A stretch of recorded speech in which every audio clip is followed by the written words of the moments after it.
Hello, I'm Sam Stovall, Managing Director, U.S. Equity Strategy.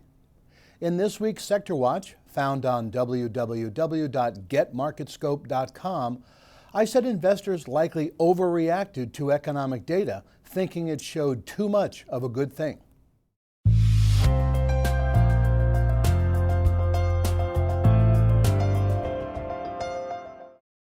The S&P 500's price performance in July was like most of the World Cup matches. The excitement was left to the end. Despite being up 1.4% through July 24th, the S&P 500 ended the month off 1.5%, taking 8 of its 10 sectors with it. Throughout July, economists' forecast for the second quarter GDP continually slipped from more than 3.5% to 3%, while they should have taken more optimistic cues from corporate earnings. On July 30th, second quarter GDP was reported to have grown 4%.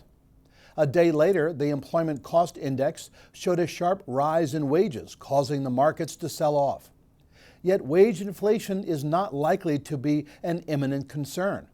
In July, even though measures of unemployment continued to fall, they are still high in historical terms, suggesting significant slack remains in the labor market.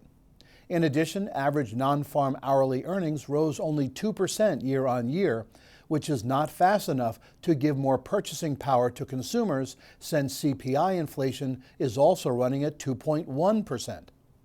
Even though the Fed acknowledges the current improvement in the economy and job market, we think rate hikes will remain a ways off and not likely to begin before the second quarter of 2015.